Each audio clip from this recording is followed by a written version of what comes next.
자, 이제 주택보조 보겠습니다.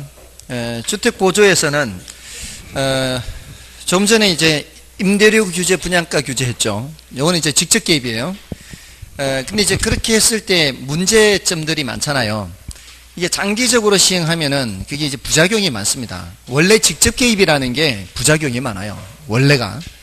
그래서 이제 가능한 한 이제 간접 개입이 조금 더 나은데, 근데 간접 개입은 이제 문제점이, 이 효과가 이게 직접적이진 않다는 거죠. 효과가 간접적인, 이렇게 말 그대로. 그래도, 그리고, 보조를 해주는 그 혜택을 보조받는 사람만 혜택 보는 게 아니라 그 상대방한테도 이렇게 보조 혜택이 넘어갈 가능성이 많아요. 그러니까 이제 장단점이 있는 거죠. 대신 이제, 직접 개입은 시장의 자율성을 많이 해치는 거고, 간접 개입은 시장의 효율성을 이제, 자율성을 덜 해치고 이런 장점이 있는 거죠. 그래서 나오는 게 이제, 이런 임대료 보조 이런 것들이 나오는 거예요. 근데 이제 임대료를 보조한다라고 할 때, 이게 이제 임대료 보조는 이제 주택보조의 하나인데, 주택보조라는 것도 있어요, 거기. 괄호 1번에, 그 주택보조 중에 생산자 보조라는 것도 있어요. 그 괄호 1번의 생산자 보조라는 거는, 그 세 번째 줄에 보시면은, 따라서 이런 경우에는 하고 있죠. 이런 경우가 어떤 경우인가 하면은 바로 주택이 부족한 경우예요. 주택이 부족한 경우에는, 누구한테 보조해서 생산자에게 보조함으로써 주택 공급을 증가시켜 임대료가 하락하도록 유도하여 임차인이 혜택 볼 수 있도록 하는 것이 효과적일 수가 있어요. 왜냐하면 주택이 부족한 경우라면 임차인들한테 보조해 줘봤자 이 보조 혜택이 다 임대인한테 넘어갈 가능성이 많아요. 들어가 살 집이 없잖아요. 그죠? 그래서 그럴 때는 누구한테 보조해 주는 게 나을 수도 있다. 이 생산자한테 보조해 줄 수도 있어요. 자, 우리나라에서 그 밑에 단락이죠. 동그라미 1번의 두 번째 단락. 우리나라에서 생산자 보조 방식으로 시행하는 것은 민간건설 공공임대주택. 자, 요걸 이제 체크를 하시고요. 조심해야 돼요. 앞에 뭐가 붙어 있어요? 민간건설이라고 붙어 있죠. 그냥 공공임대주택 하면은 정부가 직접 생산하는 직접 개입으로서의 이 임대주택을 말해요. 근데 민간건설 공공임대주택은 어떤 건가 하면은 민간건설사들이 왜 몇 년간 10년인가요? 임대하다가 그 분양 전환하는 거 있잖아요. 뭐 5년인가 뭐 10년인가요? 뭐 5년인가 뭐 하여튼 그 기간이 있지 않습니까? 그 분양하다가 임대하다가 분양 전환하는 거. 이런 것들이 바로 정부 자금을 지원받는 거거든요. 근데 건설은 누가 해요? 민간 건설에서 하잖아요. 그러니까 무슨 개입이에요, 그거는? 간접 개입이죠, 간접 개입. 건설은 이제 공급 자체는 민간에서 하는 거니까 그런 게 있다라는 정도고요. 중요한 거는 이제 소비자 보조예요. 근데 이제 소비자 보조도 이 보조 방식이 그 밑에 가시면 기억, 니은, 디귿 있는데 그 현금 보조, 현물 보조, 가격 보조 세 가지 방식 중에서 보조의 효용을 가장 높이는 것은 현금 보조지만 효용을 가장 높이는 건 현금 보조지만 정부가 원하는 효과가 나타나도록 하는 가능성이 가장 높은 것은 가격 보조를 말하고요. 그 가격 보조에서 이제 임대료 보조 이렇게 하는 거예요. 보통 우리가 임대료 보조 하면 그래서 이제 임대료 보조 여기 이제 주로 이제 언급이 되는데 임대료 보조하면은 특별한 언급이 없으면 이건 뭘 한다고요? 가격 보조를 말해요. 쿠폰으로 주는 거는 현물 보조를 말하고요. 통장으로 돈 넣어주는 거는 현금 보조고. 자, 이렇게 했을 때 나타나는 이제 효과를 또 보는 거예요. 이런 보조를 하면은 실질 소득이 어떻게 돼요? 실질 소득이 증가하죠. 어떤 보조를 하든 실질 소득이 증가하면은 자, 이때 이제 효과가 나오는 거예요. 자, 이 효과에서 아까 지역지구제에서 했던 단기효과, 장기효과가 나와요. 자, 실질소득이 증가하면은 수요자들이 수요를 증가시키죠. 맞나요? 근데 이걸 이제, 요거 생각할 때는 머릿속에 이제 이걸 연상을 해야 돼요. 전 그 말씀을 안 드렸는데, 임대료 보조라고 할 때 이제 머릿속으로 연상해야 되는 건 이 보조받는 사람의 소득 수준이 낮은 사람이죠. 저소득층. 저소득층이요. 그럼 저소득층들이 수요를 증가시킨다고 할 때 여기는 대체로 어떤 동네일까요? 예, 달동네 생각해야 돼요. 달동네.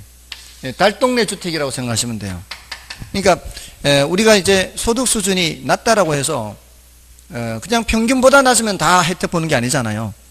소득 수준이 뭐 최하위 계층과 차상위 계층 뭐 한 요런 정도에서 많이 지원을 하기 때문에 그런 사람들이 보조를 받아서 얻을 수 있는 주택이라는 것이 그렇게 질적 수준이 높은 것은 아니거든요. 그러지 않겠습니까? 만약에 보조받아서 질적 수준이 높은 그런 임대주택을 구할 수 있다면 누가 돈 애써서 돈 벌려고 해서 정부가 그냥 보조해 주는 거 그냥 받아가지고 그냥 세워 얻으면 되는 거지. 그러니까 이 사람들이 원하는 이런 주택은 저가주택 시장이라고 보면 돼요. 저가주택 시장. 허름한 주택. 허름한 주택, 달동네로 생각하잖아요. 근데 제가 이렇게 달동네 이렇게 쓸 수가 없잖아요. 이렇게. 그러니까 달동네 이렇게 시험에도 그렇게 안 나오고, 그러니까 표현은 이렇게 하지만 머릿속에는 달동네를 생각하시라 이 말이에요. 아시겠죠? 자, 그럼 그 달동네의 수요가 증가한단 말이에요. 그럼 달동네 수요가 증가하면 그 임대료가 어떻게 되겠어요? 임대료가 올라가겠죠. 다들 이제 그 달동네 사는 사람들이 다들 보조받아가지고 이렇게 집을 얻으러 다니면은 임대료가 올라갈 거 아니에요. 임대료가 올라가면은 이게 가격이거든요. 아까 이 지역지구제에서 말했던 가격이 올라가면 어떻게 해요? 초과윤이 발생하겠죠. 구조가 똑같아요. 기존 임대인. 돈 되죠? 돈 되면 어떻게 해요? 공급을 증가시키는 거죠. 공급을 증가시키면 임대료가 내려가겠죠. 그럼 초과윤이 사라지겠죠. 자, 아까 지역지구제 구조하고 똑같아요. 아까 지역지구제고 할 때는 여기에다가 비용 증가산업, 비용 불변산업, 비용 감소산업까지 말씀을 드렸죠. 근데 앞으로는 특별한 언급이 없으면 그냥 비용 일정산업, 불변산업을 전제한다 그랬죠. 맞나요? 자, 근데 자, 여기서 이제 또 생각해야 돼요. 지금 우리는 어떤 동네 보고 있다고요? 달동네 보고 있어요. 임대료 보조할 때는 달동네 생각해야 돼요. 임대료 보조할 때는 달동네. 그 달동네에 공급이 증가한다? 달동네에 공급이 증가한다. 자, 이러면은 달동네에 새로 집을 지을까요? 새로 지은 집에 사람들이 들어가서 살 수 있을까요? 안 돼요. 이거는 어떤 건가 하면은, 자, 이 달동네가 있고 그 옆에 동네가 있다고 생각해야 돼요. 이 임대료 보조일 때는 달동네가 있고 그 옆에 동네가 있을 때, 그 옆에 동네가 달동네는 아닌 동네인데 여기 주택은 괜찮은 주택이라는 얘기죠. 근데 주택이 천년만년 괜찮지가 않고요. 시간이 좀 가다 보면은 좀 이렇게 낡아지기 시작하는 게 생기죠. 이 낡아지기 시작하는 그런 주택에 살던 사람들은 집이 좀 낡으니까 다른 데 갈까 뭐 헐고 새로 지을까 이런 고민을 할 수도 있겠죠. 그러던 차에 옆에 달동네에 임대료가 올라가니까 여기 사람들이 찾아보다가 여기 이제 모자라니까 이쪽에 이제 좀 낡은 집도 알아보러 올 거 아니에요. 자, 그래서 이쪽 동네에 있던 주택 중에서 낡아지기 시작하는 것이 저소득층들한테 제공이 되기 시작하는 거예요. 요거를 하향여가라 그래요. 하향여가. 하향여가. 소득 수준이 높은 사람이 살던 주택이 소득 수준이 낮은 사람이 사용하게 되는 것으로 변하는 것을 하향여가라 그래요. 하향여가. 됐나요? 자, 요거는 지금 어떤 상황에서 발생하는 거예요? 저가주택 시장에서 소득 수준이 낮은 사람들이 저가주택 수요를 증가시키니까 모자랄 거 아니에요. 모자라니까 뭐가 발생하는 거예요? 하향여가가 발생하는 거예요. 됐나요? 이걸 어떻게 질문하는가 하면은 저가주택 시장에서 저가주택 수요가 증가할 때 발생해요? 감소할 때 발생해요? 물어요. 증가할 때 발생하는 거죠. 증가하니까 모자라게 되니까 수요가 증가해서 모자라게 되니까 하향여가가 발생하는 거죠. 됐나요? 자, 여기에 이제 그렇게 해서 발생하는 거고요. 자, 그럼 요거를 그래프로 나타내는데 그래프로 나타내는 게 어려우시면 굳이 그래프를 생각 안 해도 돼요. 관계는 없어요. 돕기 위해서 그리는 건데 오히려 이게 더 어려우면 이것만으로 판단하세요. 그냥 이것만으로 판단해도 돼요. 자, 그걸 이제 보면 여기가 이제 저가주택 시장이에요. 여기가 저가주택 시장이에요. 여기가 수요가 증가해요. 임대료 보자니까 수요가 증가하면 가격이 올라가죠. 임대료가 올라가죠. 자, 임대료가 올라가게 되면은 기존 공급자가 뭐를 얻어요? 초과이윤을 얻죠. 이 소리는 기존 임대인도 혜택 본다는 뜻이에요. 맞죠? 보조를 하면은 그게 다 임차인만 혜택 보는 게 아니에요. 기존 임대인도 올라간 만큼은 혜택 보는 거예요. 이게 뭔 소리냐면 보조를 한다고 할 때는 돈으로 이렇게 금액으로 환산을 하면은 요거 높이가 보조의 크기의 보조. 이게 돈으로 나타내는 거는 상하로 나타내고요. 수량으로 나타내는 거는 좌우로 나타내요. 이 상하로 이만큼 올라갔다는 얘기는 보조를 해서 이만큼 올라갔다는 얘기는 돈을 이만큼 보태줬다 이 소리예요. 돈을 이만큼 보태주는데 이게 다 수요자들 몫이 아니고 그 중에 요만큼 올라간 거는 누구 몫으로 들어가는 거예요? 임대인들한테 초과이윤이 발생하는 것으로 들어가는 거죠. 그러니까 임차인은 요만큼만 혜택 보는 거예요. 보조했는 거를 혜택을 나누어 갖는 거예요. 단기적으로는 나누어 갖는데 장기적으로 공급이 증가해서 임대료가 내려가면 이 말이에요. 어디까지 내려가면은 비용 일정 산업을 전제로 해서 원래까지 내려가면 여기까지 내려가면은 이제 누가 다 혜택 보는 거예요. 임차인이 다 혜택 보는 거죠. 그래서 초과이윤이 사라질 때까지 공급자들이 공급을 증가시키면 그때는 이제 임차인들이 모두 다 혜택을 보는 거예요. 됐나요? 자, 이게 장기효과입니다. 그럼 자, 요거를 자, 옆 동네 볼게요. 옆 동네. 저가주택 시장 옆 동네 고가주택 시장이에요. 자, 여기서는 옆 동네에서는 이 말이에요. 자, 이 동네에 임대료가 올라가니까 내놓고 딴 데 가도 이게 수익이 괜찮을 수 있죠. 그럼 이쪽에 있던 주택 중에서 하향료가 된다 그랬죠. 요 하향료가 되는 만큼 이쪽이 늘어나는 거예요. 하향료가가 이쪽에 있는 주택이 이쪽으로 제공이 된다 이 말이에요. 여기 뭐라고요? 하향료가 여기 있는 낡은 주택이. 자, 주택이 이렇게 움직이는 게 아니죠. 사람이 움직이는 거죠. 여기 이제 달동네가 있고 옆에 동네가 있으면 옆에 동네에 낡아지기 시작하는 그런 곳에 누가 들어와 살게 되는 거예요. 저소득층들이 들어와 살게 되는 거죠. 그게 지금 하향료가 되어가는 과정이에요. 요거를 또 침입이라고 표현할 수도 있어요. 침입. 고가주택 시장에 소득 수준이 낮은 사람들이 하나 둘씩 들어오게 되는 거죠. 침입이 되는 거죠. 그러면서 결국 이쪽 지역은 서서히 저소득 주거지역으로 바뀌어가요. 여가 현상이 하향여가가 이제 본격적으로 나타나는 거죠. 그리고 이쪽에 저가주택 시장에서는 물건이 점점 더 많이 낡아지기 시작하겠죠. 그럼 불량주택 지역이 되어가겠죠.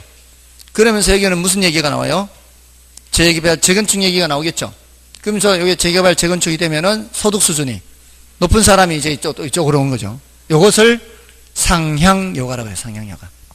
그래서 지어지고 이쪽으로 가서 하향여가 되고 이쪽으로 상향여가 되고 계속 이런 식으로 주택이 순환되는 현상을 여과현상 그래요. 여과현상. 지금 그런 여과현상이 나타나는 거예요. 여과현상. 하향여가, 상향여가. 자, 여기서 중요한 건 이쪽이에요. 이쪽은 이제 참고로 보는 거예요. 이쪽에 감소하는 만큼 이쪽에는 늘어나는 거.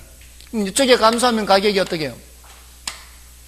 이쪽에 감소하면 가격이 올라가겠죠. 고소득층 사는 주택이 부족해질 거 아니에요. 여기서는 신축을 통해서 공급이 증가, 신축.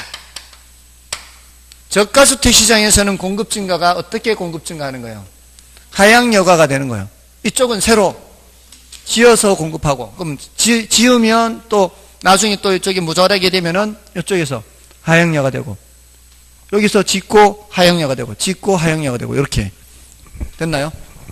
자, 그게 이제 여가 현상이에요. 자, 그래서 191쪽에 그 저가주택 시장에 대한 효과 해서 단기효과, 장기효과 이렇게 구분이 돼 있죠.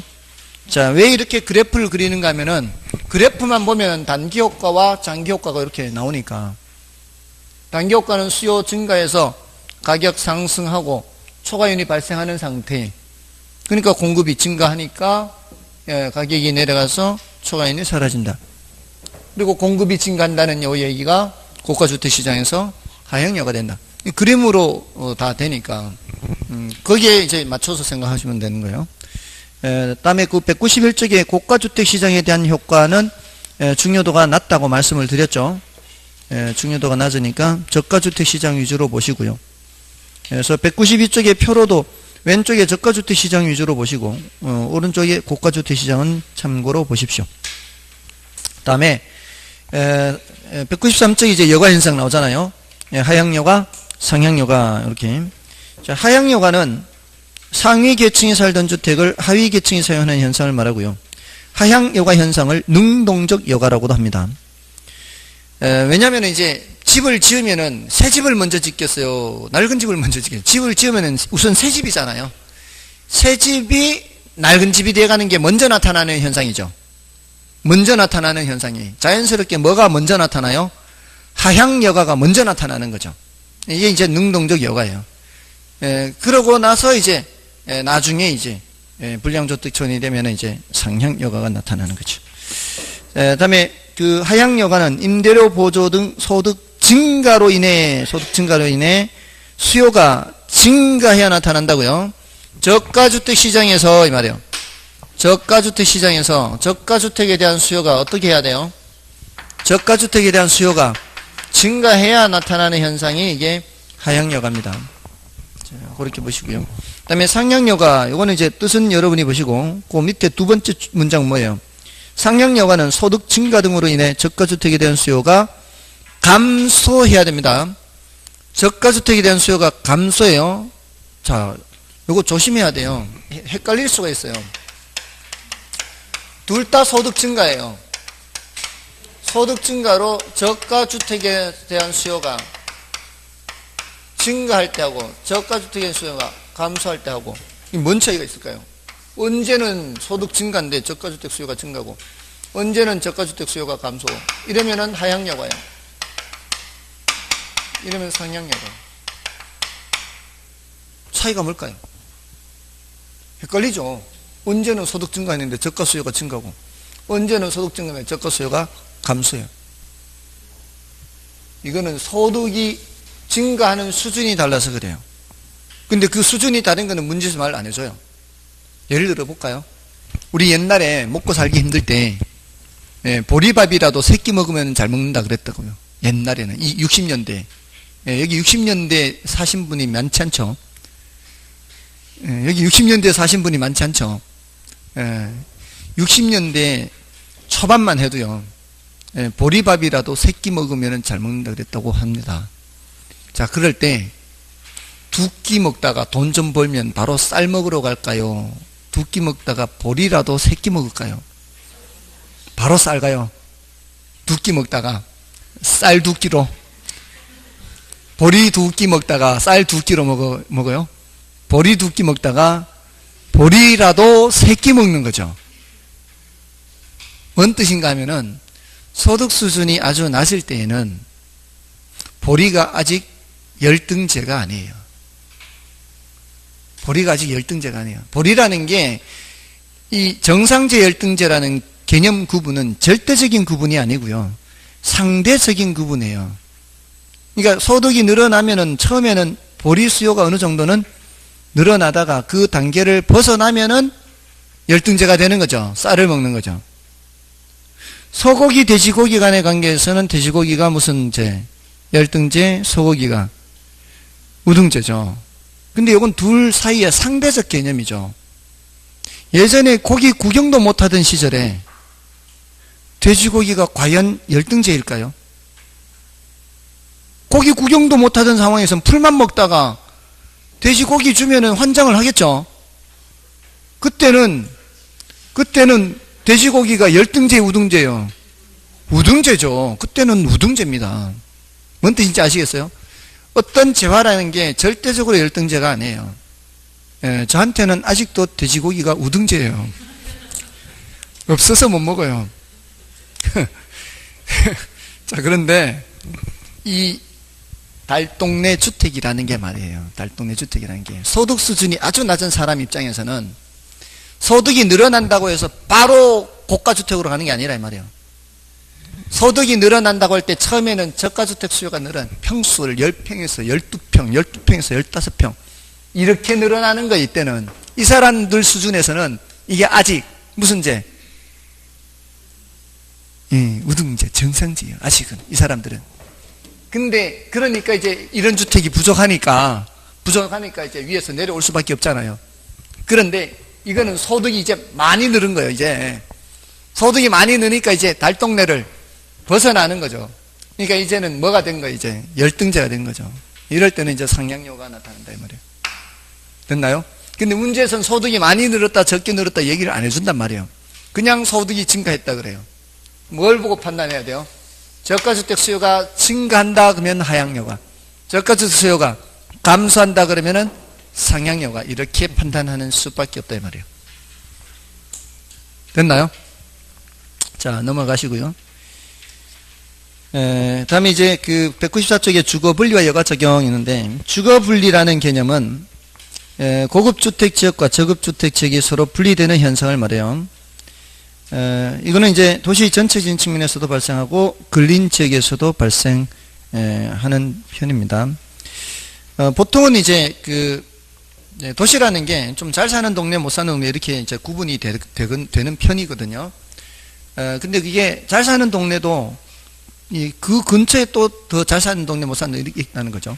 서울로 치면은 강남 지역이라고 해서 다 잘 사는 동네가 아니라 못 사는 동네도 있고 자선 이렇게, 강북 지역이라고 해서 다 못 사는 동네가 아니고 잘 사는 동네가 있고 그렇지 않은 동네 이렇게 있다는 거죠. 세종시는 앞으로 어떻게 될지 모르겠네요. 보통은 강남이 잘 사는 동네인가요? 여기도 강남인가요? 삼생활권 이런데, 저기 제가 사는 동네는 강북인데 아무튼 그렇습니다.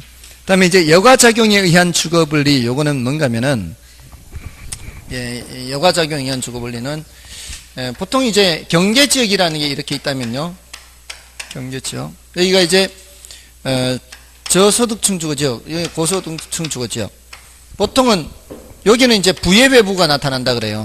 여기는 정예외부가 나타난다 그래요. 유지수선 상태가 괜찮은 동네, 안 좋은 동네, 이런 동네는 이제 점점 낡아지면 왜 수리를 안 하는 게 차라리 나을 수 있죠. 부예외부가 나타나면은 뭐 문짝도 떨어져 나가고, 어떤 집은 이제 버리고 포기하고 가고 그냥 방치하고, 밤에 애들 와가지고 본드 마시고 담배 피우고 이런 동네, 그런 데는 수선비를 들여도 가치 상승이 크지 않을 수가 있죠. 이런 데는 그냥 내버려 두는 게 차라리 나을 수도 있죠. 점점 불량주택촌이 돼가는 거죠. 근데 이런 동네는 수선비보다 가치 상승이 더 클 수 있죠. 정예외부가 나타날 때는. 이러면 이제 수선하는 게 낫죠. 그러면 상당 기간 동안 고가주택 지역으로 남고요. 이런 거는 점점 이제 불량주택촌이 되어가는 거예요. 불량주택. 자, 근데 사람들이 당연히 정의 외부 효과 편익은 얻으려고 할 것이고, 부의 외부 효과 피해는 피하려고 하겠죠. 그러니까 가능한 한 이쪽 근처로 오려고 하기 때문에 경계지역의 왼쪽, 그러니까 저가주택 지역의 오른쪽은 왼쪽보다는 가격이 높게 거래가 될 것이고요. 할증돼서 거래될 것이고, 고가주택 지역 왼쪽은 요 오른쪽보다는 가격이 이쪽보다는 낮게 거래될 거 아니에요. 이쪽보다는 낮게, 이건 이쪽보다는 높게, 그렇게 할인돼 거래되고 할증돼 거래되고, 뭐 이런 얘기를 하는 게 바로 그 니은의 내용이에요. 니은의 내용은 요거 생각하시면 되는 거고요. 다음에 이제 오른쪽에 불량주택의 문제는 뭔가면은, 이 불량주택이라고 하는 것은 어떻게 해서 생기는가 하면은 얘 때문에 생겨요. 얘 때문에. 수선비가 가치상승분보다 크다면은 수선하는 게 좋아요? 안 하는 게 좋아요? 안 하는 게 좋죠. 이런 것은 합리적인 의사결정이에요. 그렇지 않은 거예요. 합리적인 의사결정이죠. 이런 합리적인 의사결정 과정에서 나타나는 것이기 때문에 시장 실패라고 할 수 있다 없다?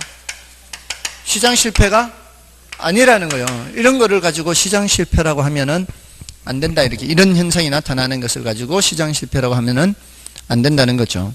예, 그게 이제 가장 중요한 키 포인트예요. 그러니까 불안전 시장은 시장 실패의 원인이에요, 아니에요? 불안전 시장은 시장 실패의 원인이죠. 근데 불량주택 문제는 시장 실패의 원인이 아니에요.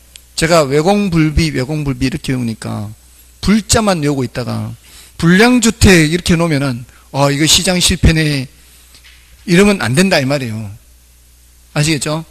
불안전 시장은 시장 실패 원인인데 불량주택 문제는 시장 실패가 아닙니다. 자, 됐고요. 다음에 이제 공공임대주택 공급은 요거는 뭐 나중에 말씀을 드리겠습니다. 뭐 분량이 얼마 안 되는데 나중에 말씀드리고 다음 순환에 좀 설명드리고요. 다음에 196쪽의 주택 선분양 후분양 제도는 더 중요도가 낮습니다. 더 중요도가 낮아서 이것도 마찬가지 나중에 하겠습니다. 다음 순환에 조금 더 설명드리겠습니다. 지금 이번 순환은 사실은 가장 그 기준이 되는 수업이라고 말씀을 드렸죠. 지금 이 1, 2월 달에 말씀드리지 않던 지금 계속 또 지금 포함해서 말씀을 드리고 있죠. 굉장히 바빠요, 사실은.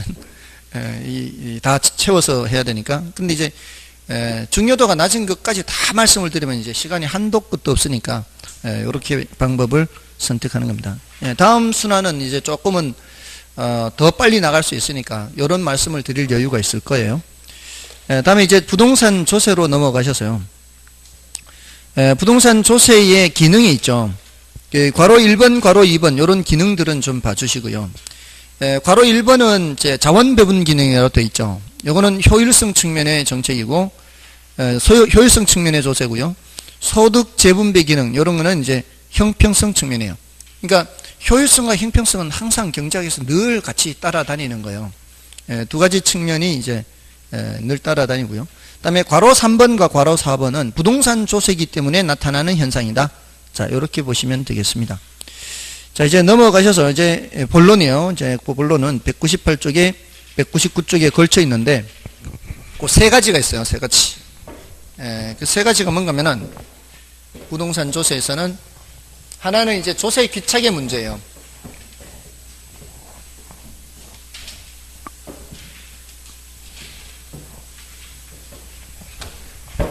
하나는 이제 조세 귀착.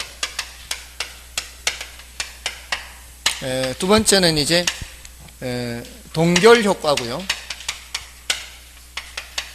세 번째는 자원 배분 효과요. 자원 배분 효과.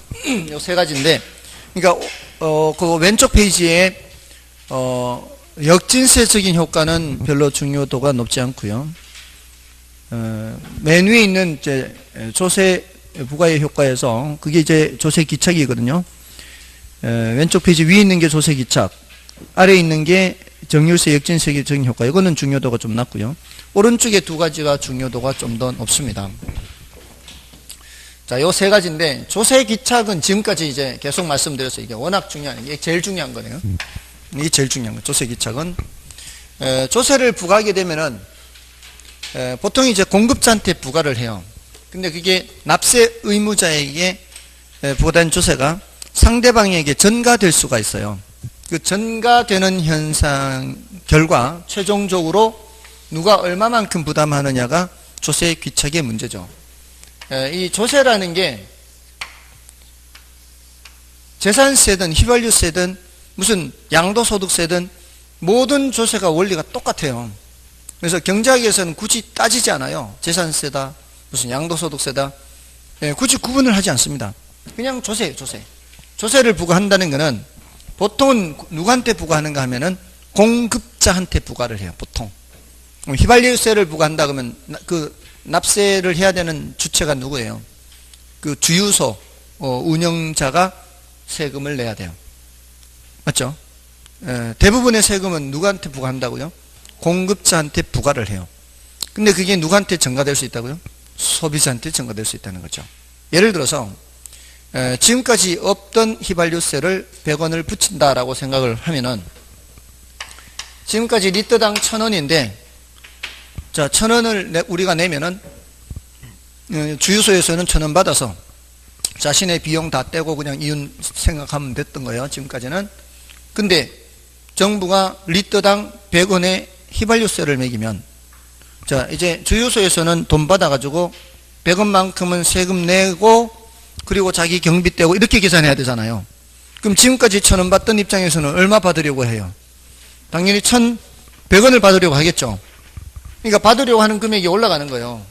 금액은 상하로 나타난다 그랬죠. 아까 저기 보조해 줄 때 저렇게 위로 올라갔던 것처럼 1,010원 받던 입장에서는 1,110원 받으려고 할 거고 1,100원 받으려고 하는 입장에서는 1,200원 받으려고 하고, 원래 받으려고 하는 것보다는 더 높게 받아야 되지 않나요? 원래 받으려고 했던, 원래 어떤 생각을 하고 있었으면 그거보다는 더 높게 받으려고 할 거라고요. 자, 그래서 이렇게 공급곡선이 위로 얼마만큼 올라가요? 100원만큼 위로 올라가요. 100원만큼. 자, 그러면 요 높이가 얼마란 얘기요? 1,100이란 얘기죠. 1,100인데 가격이 1,100에 형성되지가 않아요. 받으려고 하기에는 100원 더 받으려고 했지만 가격은 어디서 형성돼요? 요거죠, 요거. 요 높이는 요 1,100이라면 요 1,100과 1,000 사이 어딘가 있죠? 1,100과 1,000 사이 한가운데는 1,050이잖아요. 1,050보다는 어때요? 1,050보다는 아래죠. 그래 보이나요? 이게 더 삼각형이 더 크잖아요, 이거보다. 그러니까 더 크다는 얘기는 이게 위가 더, 이 폭이 더 크다는 얘기 아니에요. 그러니까 1,050보다는 아래일 거 아니에요, 여기가. 예를 들어 1,040 이렇게. 자, 얼마를 더 받고 싶지만, 100원을 더 받고 싶지만 1,040원으로 40원 밖에 더 못 받아요. 그럼 1,040원을 받았지만 세금은 얼마 내야 돼요? 100원 내야 돼요. 그럼 자기 주머니 얼마 챙기는 거예요? 940 챙기는 거죠. 그럼 지금까지 얼마 챙기다가 1,000원 챙기다가 1,940밖에 챙기지를 못하니까 공급자는 얼마 부담해야 된다고요? 60 부담해야 돼. 60 공급자는 위에서 1,000에서 1,000 챙기다가 940 챙기니까. 근데 수요자는 1,000원 내다가 얼마 내요? 1,000원 내다가 1,040원 내니까 수요자는 40원 부담하는 셈이죠. 그러니까 전체 100원을 나누어서 어떻게 부담하고 있어요? 수요자가 40원, 공급자가 60원. 이렇게 부담하는 셈이라고요. 맞나요? 자, 이게 누가 더 많이 부담해요? 공급자가. 누가 덜 부담하고? 수요자가. 자, 이게 왜 그런가 하면은 이 수요가 더 완만하게 그려져서 그래요. 완만. 눈 뜨시고요.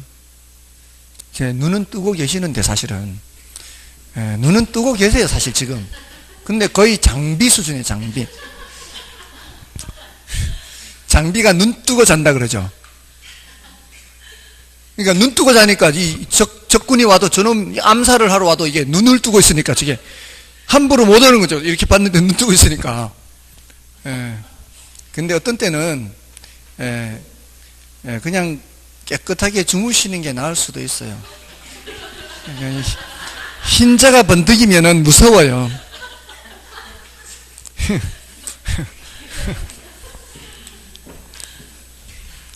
자, 아무튼 자, 이제 여기 이제 수요가 더 탄력적이면 이 말이에요. 지금 요 높이가 100이잖아요. 아까 100만큼 위로 올라갔다 그랬죠. 여기도 100이고 여기도 100이다. 지금 여기에서 수요가 더 탄력적일수록 어때요? 이걸 내리눌러, 이 사각형을, 요 사각형을 이걸 레일로 삼아서 밑으로 내리눌러요. 그럼 이게 자꾸 이렇게 내려간다고요. 이렇게 이게 내리누른다고요. 이 사각형을. 내리눌려서 수평이 되어버리면은 다 눌러버리죠. 다 눌러버리면은 수요자는 하나도 부담하지 않아요. 그냥 수요자는 그냥 1,000원만 내면 돼. 지금, 앞으로도 여전히. 그러니까 탄력적일수록 수요자가 덜 부담하다가 완전 탄력적이 되면은 하나도 부담하지 않게 된다, 이 말이에요. 됐나요? 자, 그래서 이게 탄력적일수록 덜 부담이고요. 비탄력적이면 이걸 끌어올려요, 이거. 수요자가 자꾸 자기 걸로 이렇게 끌어올려, 이렇게. 그래서 수직이 되어버리면 다 끌어올려 버리는 거예요. 이 사각형이 이렇게 레일로 올라온단 말이에요. 그러면 수직이 되면 자기가 다 부담해야 돼요. 1,100원 내야 되니까. 그죠? 그래서 수요자가 탄력적일수록 어떻다? 덜 부담이, 덜 부담. 근데 이건 공급자도 마찬가지예요. 공급자는 이제 이걸 밀어 올린다고 생각해 보세요. 공급자가 더 탄력적일수록 어때요? 공급자가 탄력적일수록 이 사각형을 또 밀어 올리거든요, 이렇게. 그죠? 이거 공급자도 어떠할수록 탄력적일수록 덜 부담하는 거죠. 이거 공급자가 덜 부담. 이게 여기가 수요자면 여기도 수요자가 되는 거고, 여기가 공급자면 여기도 공급자가 되는 거죠. 탄력적일수록 덜 부담. 거꾸로 비탄력적일수록 어떻게? 비탄력적일수록 더 부담이 된다, 이렇게. 완전 탄력적이면 하나도 부담하지 않고, 완전 비탄력적이면 다 부담하고, 이렇게 해요. 그래서 결국 수탄과 공탄의 상대적 크기에 따라 달라진다고요. 수탄일 때는 누가 덜 부담? 수요자 덜 부담. 자, 이러면 이제 탄력성의 응용이 다 나왔어요, 거의. 수탄수 공탄발 이렇게 거미집 모양에서는 이게 수렴형 그랬잖아요. 이때는 수요자가 덜 부담, 이렇게. 수탄이 더 크면 수요자 덜 부담. 됐나요? 공탄이 더 크면 공급자 덜 부담. 똑같으면은 반반 부담. 자, 이게 이제 조세 귀착의 내용이에요. 조세 귀착. 자, 이러면서 거래량이 어떻게 돼요? 조세를 부과하게 되면은 거래량이 줄죠. 조세를 부과하면은 여기에서 거래되다가 수요량도 줄면서 공급량도 줄잖아요. 그러니까 거래량이 줄어들죠. 됐나요? 자, 이게 굉장히 중요해요. 지금 거래량이 줄어든다는 사실이. 자, 거래량이 줄어든다는 사실이 굉장히 중요해요. 자, 이게 뭐하고 연결되는가 하면 자원배분 효과하고 관계가 있어요. 자원배분 효과하고. 자, 어떻게 관계되는가 하면 정부가 조세를 부과하니까 거래량이 준다는 얘기는 이제 생산된 양이 생산 소비가 100개 되다가 생산 소비가 90개가 된다, 이 말이에요. 정부가 조세를 부과하니까, 자, 이게 이 재화는 1인당 1개씩 사용하는 재화라고 생각해 보세요. 1인당 1개씩 사용하는 재화인데, 조세를 부과하기 전에는 100명이라는 사람이 이 가격이 난 이 정도라면 사겠다라고 해서 이 가격에, 요 가격에 100명이라는 사람이 1인당 1개씩 사용을 했어요. 그게 사회에서 균형이 됐다는 얘기는 요 사회에서는 요 제품을 몇 개 만드는 게 효율적이라는 얘기예요. 100개 만드는 게 효율적이라는 얘기예요. 그걸 딱 원하는 사람들한테 소비를 하게 하는 거죠. 생산해서. 근데 정부가 조세라는 것으로 간섭을 한 거예요. 간섭을 한 거예요. 그랬더니 90개로 생산이 줄면서 소비도 90명만 해요. 그러면은 10명은 지금 하고 싶은 걸 못하게 됐죠. 예전에 하던 걸 못하게 됐잖아요. 이러면은 이게 바로 자원 배분의 효율성이 떨어진 거예요. 정부가 간섭해서 그쪽으로 100개가 생산되도록 자원이 와야 되는데 몇 개 생산되도록 자원이 온 거예요. 90개 생산되도록 자원이 온 거예요. 이거는 정부가 간섭해서 자원 배분을 왜곡시켰다 그래요. 왜곡. 이러면은 바람직하다는 얘기요? 그렇지 않다는 얘기요? 바람직하지 않다는 얘기예요. 정부가 조세라는 것을 통해서 개입을 했을 때 이런 민간에서 행동의 변화가 나타난다는 것은 뭐가 나타난다고 봐야 돼요? 왜곡이 나타난다고 봐야 돼요. 이게 아주 대표적인 그 역사적으로 유명한 게 뭐가 있는가 하면은 창문세가 있어요. 창문세. 창문세. 안 들어보셨어요? 유럽, 영국인가요? 1600 몇 년인가, 1400 몇 년인가, 창문을 많이 만들면, 몇 개보다 많게 만들면은 세금을 매기는 거예요. 창문 한 개당. 창문 넓이와 개수를 따져서. 그러니까 그 당시에 지어진 집들이요. 창문이 전부 다 조그만해. 창문이 크지가 않아. 그리고 작아요. 그래서 그런가, 와이프가 영국 가 있을 때 집에 갔는데 그 집이 굉장히 어둡더라고. 우리나라와는 달리. 이게, 이 집이 어두워요. 그 영향인지 아닌지 모르겠는데, 아무튼, 거긴 또 전기요금도 비싸가지고, 불도 잘 안 켜. 전기요금 많이 나오니까. 겨울인데 난방도 잘하네. 겨울에 집 안에서, 이 외투를 다 입고 있어야 돼. 난방하면은 요금이 워낙 많이 나오니까. 그리고 걔네들은 그런 게 익숙하대요. 안에서 팬티 짜람으로 안 있다는 거지, 걔네들은. 우리나라 사람들은 한겨울에도 팬티 짜람 있잖아요. 이게 그런 사람, 걔네들 안 그런다는 거예요. 우리나라 지금 전기요금 너무 싸요, 사실은. 그 창문세라는 게 대표적인 자원 배분 왜곡 효과예요. 사람들이 더 창문을 만들고 그쪽으로도 자원이 배분돼야 될 거 아니에요. 근데 창문세를 매겨버리니까 사람이 전부 다 창문을 조그맣게 이렇게, 이런 게 다 뭐라고요? 자원 배분 왜곡이라고요. 자, 그러면 사람들이 영향을 많이 받을수록 왜곡이 크겠어요? 적게 받을수록, 영향을 적게 받을수록 왜곡이 적겠어요? 많이 받을수록 왜곡이 커지겠죠. 그런 사람이 많아질수록.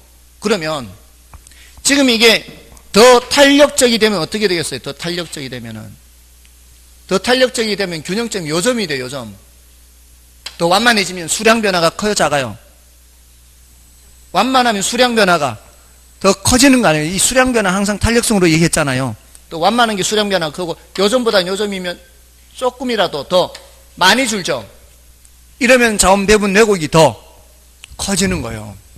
그럼 더 가파르면 가파를수록, 더 가파르면 자원 배분 왜곡은 적죠. 완전 비탄력적이면 자원 배분 왜곡이 없는 거예요. 여전히 100개를 생산 소비하니까. 이때는 세금을 부과해도 자원 배분 왜곡이 없어요. 아주 중요한 내용이에요, 사실은 이게. 왜냐하면은 정부가 조세를 부과해서 간섭을 할 때 자원 배분 왜곡이 나타난다면 그거는 안 좋은 거죠. 근데 자원 배분 왜곡이 나타나지 않는다면은 괜찮은 거죠. 조세를 부과해도. 그래서 어떨 때는 자원 배분 왜곡이 없다? 완전 비탄력적일 때는 자원 배분 왜곡이 없다는 게 경제학적으로는 굉장히 중요한 의미를 갖고 있는 거예요. 근데 난이도가 높아요. 근데 이해되셨나요? 이해되셨어요? 그럼 여러분이나 저 둘 중에 하나는 대단한 거죠. 이해가 되셨으면 아무튼 간에, 자, 아무튼, 자, 그게 이제 자원 배분 왜곡 효과인데, 자, 오른쪽에 괄호 3번을 먼저 보는 거예요. 조세 부과의 자원 배분 효과에서, 자, 맨 밑에 동그라미 4번을 보십시오. 오늘 4번. 조세를 부과하는 경우 자원 배분의 왜곡이 발생한다면 과세 당국으로서는 신중할 수밖에 없잖아요. 그러나 토지의 물리적 공급이 수직이 되어 완전 비탄력적이라면, 이러면은 토지 사용 대가인 지대를 모두 세금으로 부과하더라도 자원 배분 왜곡이 발생하지 않는다. 됐나요? 동그라미 3번하고 같이 보세요. 맨 마지막 문장은 일단 보지 마시고요. 헨리 조지는 보지 마시고. 자, 아무튼 수직일 때는 자원 배분 왜곡이 발생한다, 안 한다? 수직일 때는 자원 배분 왜곡이 발생하지 않는다는 거죠. 이게 수요가 수직이든 공급이 수직이든 관계없습니다. 어느 하나가 수직이면 말이에요. 이게 어느 하나가 수직이면, 이렇게 공급이 수직이든 수요가 수직이든, 이럴 때는 공급곡선을 위로 이렇게 들어 올리는 거예요. 공급곡선 위로 올라가니까, 이럴 때는 공급곡선이 그 자리에서 올라가는 거예요. 그 자리에서 올라가기 때문에 어쨌든 수량 변화는 없어요. 그래서 어떤 경우이든 균형 거래량의 변화가 없는 거예요. 어느 하나가 수직이면은 자원 배분 왜곡은 없는 거예요. 됐죠? 자, 여기 이제 3번을 먼저 말씀드렸고요. 조세기착은 여기서 했고요. 그 다음에 2번은 뭔가 하면 동결효과예요. 이 동결효과는 꽁꽁 얼어붙어 버리는 걸 말하는 거죠. 이거는 이제 양도소득세 중과의 동결효과 그래요. 그냥 동결효과가 아니라 양도소득세를 무겁게 매기는 거예요. 무겁게. 여기 이제 그냥 양도소득세도 있잖아요, 지금 우리. 근데 양도소득세를 이제 무겁게 매겼을 때 얘기인데, 양도소득이라는 게 뭐예요? 시세 차익이죠. 그 무겁게 매기려는 이유는 바로 이 투기적 수요자들 때문에 그래요. 투기적 수요자들이 노리는 게 뭐예요? 시세 차익이잖아요.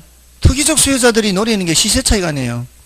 시세 차익이 양도소득으로 나타날 거 아니에요. 거기에 대해서 세금을 어떻게 매기겠다? 무겁게 매기겠다 이거예요.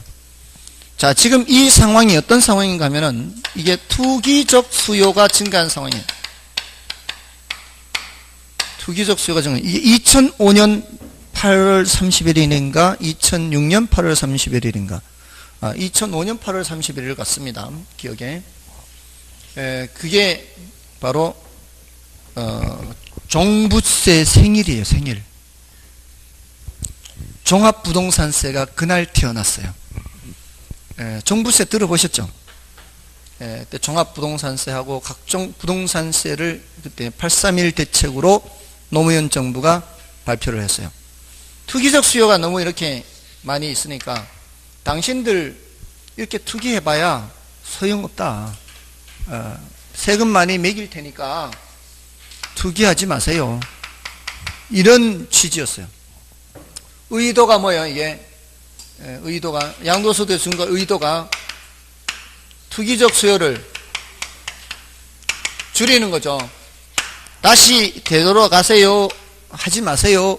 이런 메시지를 던졌는데, 그래서 가격을 어떻게 할 생각이었어요? 가격을 낮출 생각이었죠. 근데 이 사람들이 눈 하나 끔찍 안 하는 거예요. 이걸 의도는 이렇게 했는데, 왜냐하면 이 사람들이 이제 막 산 지 얼마 안 됐잖아요. 정권이 이제 2년 6개월 남았거든. 2년 6개월만 버티면 된다 이거죠. 2005년 8월 31일이니까 맞잖아요. 그러면 2년 한 몇 개월만 지나면 돼. 그러면은 그때까지만 버티면 돼. 그리고 그때까지 가격 올라갈 때까지 좀 기다려야 되니까. 어차피 기다리면 되니까. 근데 어떤 사람이 문제인가 하면은 5년 전, 10년 전에 투기적 수요로 산 사람들이 아닌 실수요자들이 이제 집을 내놓고 딴 데로 이제 이사를 가고 하는데, 아니 자기가 그냥 갖고 있는데 그동안에 올랐을 거 아니에요. 많이. 이게 투기적 수요로 올른 게 아니라 그냥 갖고 있다가 올른 거예요. 이런 사람들이 지금 내놓으면은 내가 폭탄 맞게 생겼어. 그럼 어떻게? 못 내는 거지. 내놓고 싶어도 지금 못 내놔요. 폭탄 맞을까봐. 양도소득세를 많이 맞을까봐. 그러니까 결과는 어떻게 돼버린 거예요? 공급이 줄어든 거죠. 내놓는 게 어느 정도는 있어야 돼요. 매달 매달. 근데 그렇게 내놓는 현상이 사라져버린 거예요. 이걸 뭐라고 한다고요? 동결 효과. 공급의 동결 효과를 말해요. 그러면 내놓던 게 안 나오니까 어떻게? 이렇게 돼버리죠. 그러면 오히려 가격이 올라가게 되는 효과. 요거를 동결 효과 이렇게 얘기해요. 수요가 감소하는 게 아니라 오히려 공급이 감소해서 가격이 올라가는 효과. 이게 동결 효과예요. 그래서 요 세 가지. 됐나요? 제일 중요한 거는 요거 조석이 있죠. 그 다음에 요거, 그 다음에 자원 배분 왜곡. 자원 배분 왜곡은 비탄력적일수록 커진다, 작아진다? 비탄력적일수록 자원 배분 왜곡은 줄어들어요. 이 영향을 덜 받아야 돼요. 민간에서 영향을 덜 받아야. 그러니까 수량 변화가 적어야 자원 배분 왜곡은 적은 거죠. 창문세 생각하세요. 창문세. 아시겠죠? 자, 됐습니다. 좀 쉬고요. 뒤에 투자론 들어가도록 하겠습니다.